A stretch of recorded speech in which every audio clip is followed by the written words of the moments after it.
Good day everyone, this is Intro to Graphics in Photojournalism guided by Engineer Sami Kayat PhD. I am from Negros Oriental State University, College of Arts and Sciences, Journalism and Mass Communication Department, Main Campus 1. So I am Dean Michael Lozana and I will be the one to guide you about agriculture.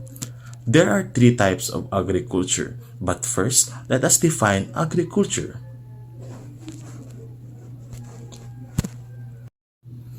Agriculture is the art and science of cultivating the soil, growing crops, and raising livestock.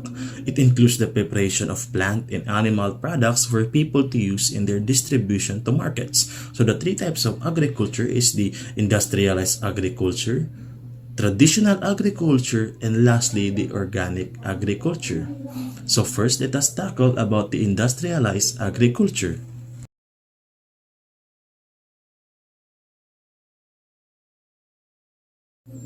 So, industrialized agriculture is the modern way or the intensive production of crops and animals, often involving chemical fertilizer. It may also involve crops that are genetically modified, heavy use of pesticides, and other practices that deplete the land, mistreat animals, and increase various forms of pollution. Of course, there are advantages and disadvantages of industrialized agriculture. So the advantages are it increased food productions, employment opportunities, fast market readiness, innovation, lower consumer costs, border palate and balanced diet, higher work efficiency, flexible location. There's also disadvantages of industrial agriculture. First is the environmental concern, the threat to small farmers, treatment of animals, lower quality produce, ethics of modification, and lastly, the potential health hazard. Our second type of agriculture is the traditional agriculture, which is a primitive style of food production and farming that involves the intensive use of indigenous knowledge, land use, traditional tools, and natural resources and organic fertilizers. It also involves the cultural beliefs of the farmers, and almost half of the population today is still using this agricultural food or production. So there are characteristics of traditional agriculture. So first, it is the extensive use of local or indigenous knowledge, which is the superstitious belief in making agricultural decisions. Second, heavy use of primitive or low-tech tools such as the axe, hoe, and stick. Third, utilizing methods such as slash and burn and shifting cultivation. Fourth, use of cattle raising to create fallow land. Fifth, absence of accountability or responsibility to the environment. And lastly, lack surplus production, only just enough is made for the farmer and their family. This is also known as the subsistence farming. There are 5 popular traditional farming methods. First is the intercropping, the practice of growing 2 or more crops in proximity. Next is the agroforestry, use of woody vegetation such as trees and shrubs. Next is the polyculture, 2 or more useful plants on the same plot usually at the same time. Crop rotation, the practice of planting different crops sequentially on the same plot of land to improve soil health, optimize nutrients in the soil, and combat pests and weed pressure. Water harvesting, the collection of rainstorm-generated runoff from a particular area in order to provide water for human, animal, or crop use. There are harmful effects of traditional agriculture: the deforestation, the purposeful clearing of forested land. The soil erosion occurs primarily when dirt is left exposed to strong winds, hard rains, and flowing water. Then, the depletion of soil nutrient, insufficient fertilizer use, unbalanced fertilization, and nutrient depletion induce soil fertility problems.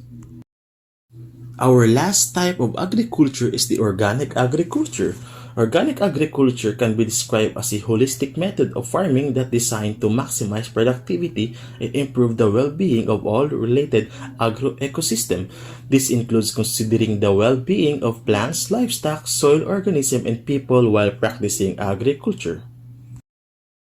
There are methods of organic agriculture. First is the crop rotation, or the practice of planting different crops sequentially on the same plot of land to improve soil health.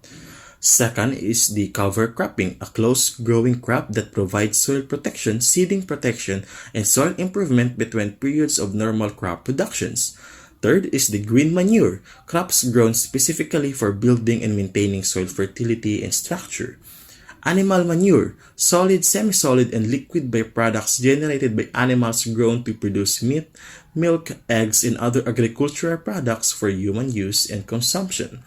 The integrated weed management combines different agroeconomic practices to manage weeds so that the reliance on any one weed control technique is reduced.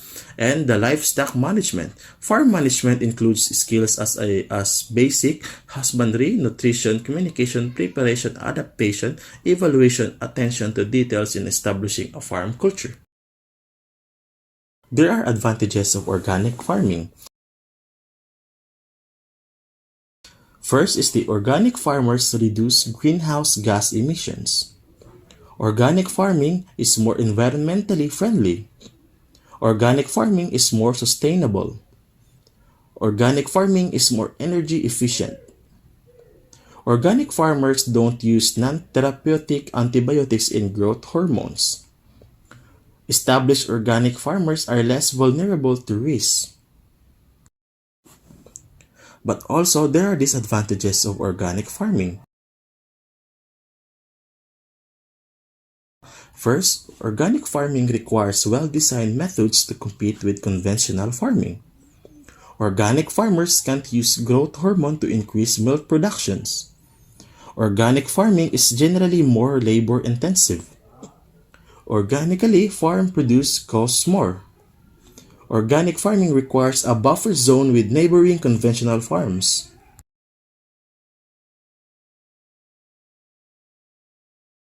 In conclusion, the difference of each type of agriculture is that industrial agriculture increases performance when higher yields are harvested from small territories. This brings economic benefit to landowners and provides food for the growing population. Industrial agriculture uses modern technology and equipment to process meat, egg, milk, crops, and other food items in a quick and efficient way, reducing their overhead expenses while earning more revenue and profits, in return lowering food costs. It encourages technological development and innovation. While traditional agriculture, it helps in reducing soil erosion, it increases stable yields, it improves the quality of soil. Polyculture, being the traditional method, is still popular today across the world as it provides health and environmental benefits. Traditional agricultural practices emphasize localization, biodiversity, shared genetic resources, and a cultural appreciation for many different crops, while organic agriculture seems to outweigh the disadvantages, especially it is a long-term when environmental impact and human health are taken into account. A well-planned and thoughtfully designed organic farm may cost more to run, but there are efficiency gains and greater profits to be made from selling organic produce. So, why is agriculture important in the Philippines? Well, agriculture in the Philippines plays a vital role, since according to the Philippine Statistic Authority, in 2018, the Philippines has 5.56 million farms covering 7.19 million hectares. This means that the average size of a farm in the Philippines, mostly small-scale family farms, is 1.29 hectares. According to the Philippine Statistic Authority, the distribution of value of production 2021 in our agricultural sector is that 59% for crops, 12% for poultry, 14% for livestock, and 15% for fisheries. You may click the following link for further information.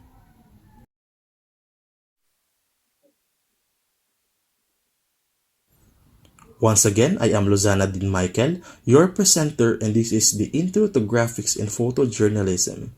Our advisor, Engineer Sami Kayat, PhD. Thank you very much for listening, and I hope you learned something. God bless.